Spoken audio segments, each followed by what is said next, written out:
Hello दोस्तों, welcome back to our channel. तो जैसा कि हमने पिछले एपिसोड में देखा था, जहां डूवी ने अपनी मैजिकल पावर का यूज करते हुए उन सभी लुटेरों को हरा दिया था, जिसके बाद डूवी ने उन्हीं के शिप के ऊपर कब्जा करके उसे अपनी सिटी की तरफ बढ़ा दिया था। और यहीं से नेक्स्ट एपिसोड की शुरुआत होती है, जहाँ डूवी की शिप अपनी सिटी में पहुंच गई थी और अपनी सिटी में पहुंचकर डूवी अंगड़ाई लेते हुए चैन की सांस लेता है। और अभी डूवी अपनी सिटी को निहार ही रहा था कि तभी मैडी ने रोते हुए वहाँ आकर डूवी की टांग को पकड़ लिया था, जहाँ वो ऐसा करके डूवी को अपना दुख जाहिर कर रहा था कि उसने यंग मास्टर डूवी के जाने के बाद उसे कितना ज्यादा मिस किया। और मैडी को इस तरह से रोते हुए देखकर डूवी उससे कहता है ओके ओके, अब मैं वापस आ गया हूँ, तो तुम इस तरह से रोना बंद करो। और तभी रोलन भी आगे आकर डूवी को ग्रीट करती है, जो देखकर डूवी भी उसे एक स्माइल पास करता है। और उसके बाद वो मैडी से पूछता है कि यहाँ पे सिर्फ तुम दोनों ही क्यों आए हो, रॉबर्ट कहाँ है। जिसपे रोलन थोड़ा सैड होते हुए डूवी को बताती है कि मिस्टर रॉबर्ट को अपनी पोजीशन से हटा दिया गया है। और इससे आगे रोलन कुछ कह पाते उससे पहले मैडी खड़े होते हुए डूवी को बताता है कि उसी के साथ साथ आपसे इंपीरियल सिटी के अगले उत्तराधिकारी बनने के राइट्स भी आपसे छीन लिए गए हैं। और इससे आगे मैडी कुछ डूवी को बता पाता उससे पहले डूवी उसे रोकते हुए कहता है कि ये सब तो मैंने पहले ही एक्सपेक्ट कर लिया था कि मेरे अचानक इस तरह से गायब होने के बाद ऐसा ही कुछ होने वाला है। लेकिन रही बात रॉबर्ट की, तो उसे इस साल के आखिर तक अपनी पोजीशन वापस मिल जाएगी, क्योंकि मैं किंग रेमंड यानी अपने पिता को अच्छी तरह से जानता हूँ। और ये कहकर डूवी रोलन से पूछता है कि तुम्हारी रिकवरी कैसी है। जिसपे रोलन डूवी से कहती है यंग मास्टर आप फिक्र ना करें, अब मैं पूरी तरह से ठीक हो चुकी हूँ। रोलन की ये बात सुनकर डूवी उससे कहता है कि मैंने तुमसे जो प्रॉमिस किया था उसका पूरा करने का वक्त आ गया है। और ये कहकर वो जोजो की तरफ मुड़ते हुए उससे कहता है कि मैंने तुम्हें जंगल में बचाकर तुम्हारे ऊपर एक एहसान किया था, और उसके बदले में तुमने मुझसे कहा था कि मुझे तुम्हारी जब भी जरूरत होगी तुम मेरी मदद करोगी, इसलिए अब मैं चाहता हूँ कि तुम मेरे लिए रोलन का बदला लेने में उसकी मदद करो। जिसपे जोजो उससे कहती है कि तुमने मेरी जान बचाकर मेरे ऊपर एक एहसान किया था, इसलिए मैं भी अब तुम्हारी मदद करने के लिए तैयार हूँ। लेकिन याद रखना, मैं सिर्फ एक ही बार तुम्हारी मदद करूंगी, उसके बाद हम दोनों का हिसाब क्लियर हो जाएगा। और ये कहकर जोजो वापस उसी शिप में चली गई थी, जो देखकर डूवी रोलन को एक लेटर देते हुए कहता है कि इसके अंदर मैंने सारा प्लान लिख दिया है, तुम्हें इसी के अकॉर्डिंग चलकर अपना बदला लेना होगा। और हाँ, तुम्हें ये सब 3 मंथ के अंदर अंदर करना होगा। जिसपे रोलन दोबारा डूवी को ग्रीट करते हुए कहती है ओके यंग मास्टर। और ये कहकर वो भी अपने टकले साथी के साथ उसी शिप में चली गई थी, जहाँ अपनी बहन को जाते हुए देखकर विवियान उसे बाय करने लगी थी, जो देखकर डूवी भी विवियान के पास आ गया था। और डूवी को अपने करीब देखकर विवियान बेचारी शर्माने लगी थी, और वो शर्माते हुए डूवी से कहती है कि अब मुझे भी यहाँ से जाना होगा, क्योंकि मुझे गायब हुए काफी ज्यादा दिन हो गए हैं, अब तो मेरे मास्टर भी वापस आ गए होंगे। विवियान की ये बात सुनकर डूवी स्माइल करते हुए उससे पूछता है कि अगर फ्यूचर में मुझे तुमसे मिलना हो तो मैं तुम्हें कहाँ ढूंढ सकता हूँ। जिसपे विवियान डूवी से कहती है कि मेरे मास्टर मुझे तुमसे मिलने की इजाजत नहीं देंगे। जिसपे डूवी दोबारा स्माइल करते हुए उससे कहता है क्या तुम मुझे भी अपना पता नहीं बताओगी। डूवी की ये बात सुनकर विवियान बेचारी इतनी ज्यादा इमोशनल हो गई थी कि उसने रोते हुए अचानक ही डूवी को हक कर लिया था, और वो रोते हुए डूवी से कहती है कि मैं तुम्हें छोड़ के नहीं जाना चाहती। विवियान की इस हरकत पे डूवी को भी बहुत ज्यादा प्यार आता है, और वो प्यार से विवियान के सर पे हाथ फेरते हुए उससे कहता है तुम फिक्र न करो, जब तुम बड़ी हो जाओगी तब तुम्हारे मास्टर तुम्हें किसी से भी मिलने से नहीं रोकेंगे। डूवी की ये बात सुनकर विवियान खुद को शांत करते हुए उससे कहती है मैं तुम्हें अपना पता बता दूंगी, पर प्रॉमिस करो कि तुम इस बारे में किसी को भी नहीं बताओगे। विवियान की ये बात सुनकर डूवी हाँ में अपना सर हिलाता है, जो देखकर विवियान डूवी को उसके कान में अपना पता बताने लगी थी। और इस सब में वो डूवी के इतने ज्यादा करीब आ गई थी कि वो खुद ही शर्माते हुए डूवी से दूर हो गई थी, जो देखकर डूवी भी स्माइल करता हुआ दोबारा उसके पास चला गया था। और डूवी को दोबारा अपने पास देखकर विवियान उसे एक मैजिक स्क्रॉल देते हुए कहती है ये वही मैजिक स्पेल्स है जिसका मैंने तुमसे प्रॉमिस किया था। इसमें टोटल 6 मैजिक स्पेल्स हैं, जो कि सभी के सभी बहुत ज्यादा पावरफुल हैं, इसलिए तुम इन्हें तभी यूज करना जब तुम्हारे पास इनफ मैजिक पावर हो। विवियान की ये बात सुनकर डूवी को उसके ऊपर बहुत ज्यादा प्यार आता है, और वो दूसरी तरफ जाते हुए विवियान से कहता है क्या तुम जानती हो कि उस टाइम मैं बस तुम्हें ब्लैकमेल कर रहा था। जिसपे विवियान भी थोड़ा धीमे लहजे में कहती है हाँ मैं जानती हूँ। और इनकी इन बातों के दौरान पास में ही बैठा एक पर्सन रोमांटिक म्यूजिक बजाने लगा था, और तभी वहाँ पे एक कपल एक दूसरे को बाय करते हुए किस करते हैं, जो देखकर विवियान थोड़ा चौंकते हुए डूवी से पूछती है कि ये दोनों क्या कर रहे हैं। जिसपे डूवी थोड़ा सोचते हुए उसे बताता है कि ये दोनों एक दूसरे को गुड बाय कह रहे हैं। डूवी की ये बात सुनकर विवियान अचानक ही उसे किस करके वहाँ से भाग गई थी, और अपनी बहन को डूवी को इस तरह से किस करते हुए देखकर जो गुस्से से कहती है कि मुझे पहले ही पता था कि ये नोबल मैन उसका लवर है। उसके बाद हमें रात का सीन दिखाया जाता है, जहाँ डूवी अपने स्टडी रूम में बैठा हुआ था, और वो बटलर आकर डूवी से कहता है यंग मास्टर फाइनली आप वापस आ ही गए। और ये कहकर वो बटलर डूवी से कहता है कि मुझे किंग रेमंड की तरफ से एक पर्सनल लेटर मिला है। और इससे आगे वो बटलर कुछ कह पाता उससे पहले डूवी कहता है कि उस लेटर में यही लिखा था ना कि मैं अगले 1 साल तक फैमिली बिजनेस नहीं कर सकता, और अब से मुझे हर महीने पॉकेट मनी के तौर पर सिर्फ 301 गोल्डन कॉइंस दिए जाएंगे। क्या इसके अलावा भी उस लेटर में कुछ लिखा था। जिसपे वो बटलर भी थोड़ा चौंकते हुए कहता है नहीं यंग मास्टर, मुझे आपको बस यही सब बताने का ऑर्डर दिया गया था, पर अब क्योंकि आप वापस आ गए हैं तो लॉर्ड बाइजू एक बार खुद आपसे मिलना चाहते हैं। जिसपे डूवी कहता है कि अगर वो मुझसे मिलना चाहता है तो उससे क्या ना कल वो मेरे कैबिन में इंतजार करे, और हाँ अब किसी को भी मेरे स्टडी रूम में मत आने देना। डूवी की ये बात सुनकर वो बटलर डूवी को ग्रीट करते हुए चुपचाप वहाँ से चला गया था। जिसके जाने के बाद डूवी खुद से ही कहता है कि अब शैमिल के टायर को ओपन करने का वक्त आ गया है। और ये कहकर डूवी ने अपनी नई मिली हुई फायर मैजिक पावर का यूज करके उस पेंटिंग को ओपन करने की कोशिश करता है। वहीं डूवी की फ्लेम की वजह से वो पेंटिंग वहाँ पे जलने लगी थी और तभी देखते ही देखते उस पेंटिंग से शैमिल की स्पिरिट बाहर आती है, जो देखकर डूवी थोड़ा चौंकते हुए उससे पूछता है, क्या आपने खुद की स्पिरिट को इस पेंटिंग के अंदर छुपा रखा था? जिसपे वो स्पिरिट स्माइल करते हुए डूवी को बताती है कि मैं शैमिल नहीं हूँ, मैं बस उसकी सोल का एक टुकड़ा हूँ जिसके अंदर उसकी सारी नॉलेज और मैजिकल पावर्स है, और अब क्योंकि तुमने मुझे इस पेंटिंग से बाहर निकाला है तो अब मैं तुम्हारी स्पिरिचुअल पावर के साथ जुड़ गई हूँ, इसलिए अब तुम्हारे अलावा कोई दूसरा मुझे कभी भी नहीं देख पाएगा। उस स्पिरिट की ये बात सुनकर डूवी उससे पूछता है कि फिर मैं आपको क्या बुलाऊं? जिसपे वो स्पिरिट स्माइल करते हुए कहती है कि तुम मुझे शैमिल ही बुलाओ। इस पे डूवी कहता है ओके, तो क्या अब आप मुझे स्टार मैजिक सिखा सकती है? डूवी की ये बात सुनकर शैमिल थोड़ा गुस्से से कहती है, स्टार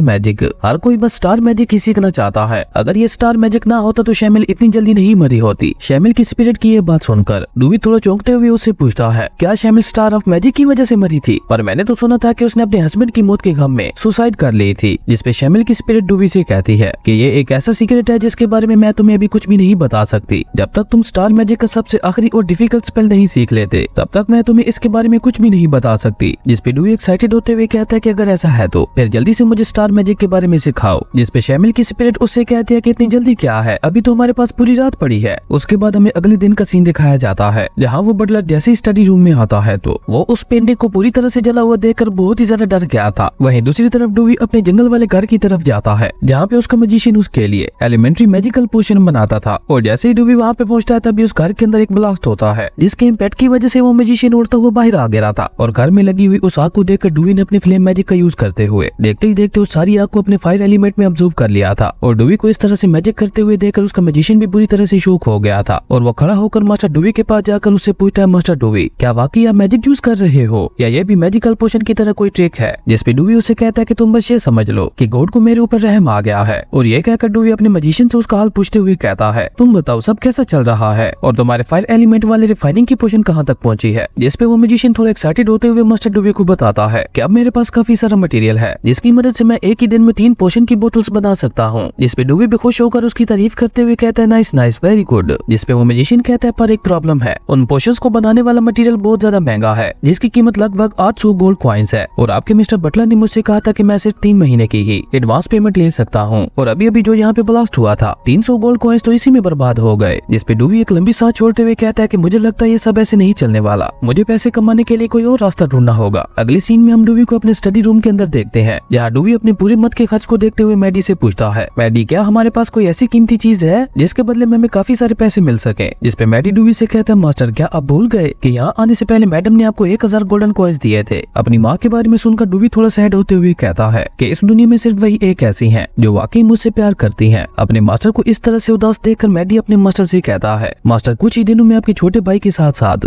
मैडम का जन्मदिन भी आने वाला है, तो क्यों ना आप एक अच्छा सा गिफ्ट लेकर उसे मेरे हाथों से अपने छोटे भाई और मैडम के लिए भेजें, और उसी के साथ आप मैडम को एक लेटर भी लिखें ताकि वो किंग रेमंड से कहकर आपकी कुछ मदद कर सके। जिसपे डूवी मैडी से कहता है कि तुम्हें क्या लगता है कि मेरे पिता यानी किंग रेमंड इतने ज्यादा रहमदिल है जो वो इतनी जल्दी मुझे माफ करके मेरी मदद करेंगे? और तुम्हें क्या लगता है कि मेरी माँ ने पहले मेरे पिता को रिक्वेस्ट नहीं की होगी मुझे माफ करने के लिए? और ये कहकर डूवी को सोचते हुए एक लेटर के ऊपर कुछ चीजें लिखकर मैडी को देता है जिनसे वो अपनी माँ को उनके जन्मदिन के ऊपर सरप्राइज देने वाला था, लेकिन वो चीजें इतनी ज्यादा महंगी थी कि उन्हें पढ़कर ही मैडी शौक हो गया था। और वो शौक होते हुए मास्टर डूवी से कहता है, मास्टर अगर आपने ये सारी चीजें खरीदी तो उसके बाद मुझे नहीं लगता कि हमारे पास और जरा से भी पैसे बचेंगे। जिसपे डूवी दोबारा थोड़ा इमोशनल होते हुए उसे कहता है, जाओ मैडी और चुपचाप ये सारी चीजें लेकर आओ, कम से कम इसकी मदद से मैं अपनी माँ को तो खुश कर पाऊंगा। उनका जन्मदिन आ रहा है और उनके जन्मदिन के ऊपर जितना मर्जी खर्च हो जाए मैं बिला झिझक सब खर्च कर दूंगा। डूवी की ये सारी बातें सुनकर मैडी भी चुपचाप वहाँ से उन सभी मटेरियल्स को खरीदने के लिए चला गया था, और मैडी को वहाँ से जाते हुए देखकर डूवी उससे कहता है कि यहाँ से जाते जाते मेरे पास किसी ऐसी मेड को भेजना जो सिलाई का काम जानती हो। जिसपे मैडी कहता है, ओके यंग मास्टर, और ये कहकर वो वहाँ से चला गया था। अगले सीन में हमें बैटल अरीना का सीन दिखाया जाता है जहाँ पे रोबोट अपने सभी सोल्जर्स को ट्रेनिंग करवा रहा था, और वहाँ पे 2 सोल्जर्स के दरमियान बहुत ही खतरनाक फाइट चल रही थी, लेकिन वो दोनों यहाँ पे ये फाइट बिना रोबोट के पूछे ही फन के लिए कर रहे थे, इसलिए रोबोट वहाँ आकर गुस्से से उन दोनों को मारते हुए उन्हें पनिशमेंट देता है। और अभी रोबोट उन दोनों को पनिशमेंट दे ही रहा था कि तभी डूवी वहाँ आते हुए रोबोट से कहता है, मिस्टर रोबोट आपके बगैर हमारे ट्रेनिंग हाल का क्या होता? और मास्टर डूवी को वहाँ देकर सभी लोग उन्हें ग्रीट करते हैं, और डूवी की ये बात सुनकर रोबोट को ऐसा लगता है जैसे मास्टर डूवी उसे ताना दे रहे हैं, इसलिए वो अपने सोल्जर्स के बिहाफ पर खुद मास्टर डूवी से माफी मांगने लगा था। जिसपे डूवी उससे कहता है, नहीं नहीं तुम्हें माफी मांगने की कोई जरूरत नहीं है, और वैसे भी अभी अभी स्प्रिंग खत्म हुआ है तो ये सभी भी ट्रेनिंग से थक जाते होंगे, इसलिए इन सभी को भी थोड़े एंटरटेनमेंट की जरूरत होती होगी, लेकिन ये लोग अपने मजे के चक्कर में अपनी सारी एनर्जी खत्म कर देते हैं, जिसके बाद इन लोगों का ट्रेनिंग में बिल्कुल भी मन नहीं लगता। लेकिन आज मैं यहाँ पे तुम सभी लोगों के लिए एक ऐसी फिजिकल एक्सरसाइज लेकर आया हूँ जिससे तुम सभी लोगों का स्टेमिना भी बढ़ेगा और तुम में से कोई बोर भी नहीं होगा। डूवी की ये सारी बातें सुनकर रॉबर्ट को ऐसा लगता है कि शायद मास्टर डूवी हंट करने की बात कर रहे हैं, इसलिए वो डूवी से कहता है मास्टर डूवी अगर आप हंट करने के लिए जा रहे हैं तो मैं आपके साथ अपनी बेस्ट टीम भेजता हूँ। जिसपे डूवी उससे कहता है नहीं नहीं, मैं हंटिंग के लिए नहीं जा रहा, मैं तो बस यहाँ पे तुम सभी के साथ एक गेम खेलने के लिए आया हूँ जिसे फुटबॉल कहा जाता है। और ये कहकर डूवी अपनी उसी मेट से बनवाए हुए एक फुटबॉल को बाहर निकालता है और उसके बाद डूवी उन सभी को फुटबॉल खेल कर दिखाते हुए उन लोगों को फुटबॉल गेम के रूल्स बताने लगता है। जिसके बाद डूवी उन सभी के साथ मिलकर वहाँ पे फुटबॉल खेलने लगा था, लेकिन क्योंकि ये गेम उन सभी के लिए नया था तो वो सभी लोग पहले पहले इसमें बहुत ज्यादा गलतियां कर रहे थे। लेकिन डूवी भी यहाँ पे बहुत स्ट्रिक्ट होकर उन सभी को फुटबॉल की ट्रेनिंग दे रहा था, जिसकी वजह से देखते ही देखते बहुत ही कम अरसे में वो सभी लोग फुटबॉल गेम को पूरी तरह से सीख गए थे। और उसी के साथ साथ दूसरी तरफ डूवी की माँ के जन्मदिन वाला गिफ्ट भी रेडी हो गया था, जो कि रियल में एक गॉडेस का स्टैचू था। और डूवी उस स्टैचू को फॉरगिवनेस ऑफ गॉडेस का नाम देता है। वहीं उस गॉडेस के हाथ के ऊपर एक अनार भी लगा हुआ था, जिससे डूवी रियल में अपनी माँ को सरप्राइज देने वाला था। और उसके बाद देखते ही देखते इसी तरह से काफी दिन बीत चुके थे और अब वो ट्रेनिंग हॉल पूरी तरह से एक स्टेडियम में चेंज हो गया था। और आज वही दिन था जब डूवी की माँ का जन्मदिन था और डूवी उसी स्टेडियम के अंदर ही अपनी माँ को सरप्राइज देने वाला था। और ये सब देखने के लिए उस गाँव के सभी लोग आए हुए थे, जिसकी वजह से वो पूरा स्टेडियम भर चुका था। और उसी के साथ उस गॉडेस के स्टैचू को उस स्टेडियम के बीचों बीच ला के रख दिया था। और जैसे ही मैडी वहाँ पे उस अनार को जलाता है तो पहले तो थोड़ी देर वहाँ पे कुछ भी नहीं होता, जिसकी वजह से सभी गाँव वाले उनका मजाक उड़ाने लगे थे। लेकिन अभी वहाँ पे कोई कुछ समझ पाता उससे पहले ही उस अनार से वहाँ पे बहुत ही बड़ा फायर वर्क होने लगा था, जो देखकर सभी गाँव वाले बहुत ही ज्यादा हैरान हो गए थे, क्योंकि उन लोगों ने आज से पहले अपनी लाइफ में ऐसा कुछ कभी नहीं देखा था। इसलिए वो लोग उस फायर वर्क को देखकर ऐसा समझ रहे थे कि जैसे फॉरगिवनेस ऑफ गॉडेस खुद नीचे आई है उन सभी को आशीर्वाद देने के लिए। और ये सब सोचकर वो सभी गाँव वाले फॉरगिवनेस ऑफ गॉडेस के सामने झुककर उनसे माफी मांगने लगे थे। और डूवी जो दूर से ही खड़ा होकर इस फायर वर्क को देख रहा था, अचानक ही उसे विवियान के बारे में याद आती है और वो विवियान को याद करते हुए कहता है कि अगर वो सिली गर्ल यहाँ पे होती तो वो इस फायर वर्क को देखकर बहुत ज्यादा खुश होती। और अभी डूवी ये सब सोच ही रहा था कि तभी शेमिल बाहर आते हुए डूवी को चिल्लाते हुए कहती है अगर तुम्हारी उस लिटिल सिली गर्ल ने इस फायर वर्क को देख लिया तो वो वाकई बहुत ज्यादा खुश हो जाएगी। और ये कहकर शेमिल डूवी के मजे लेते हुए उससे पूछती है लेकिन ये सिली गर्ल है कौन?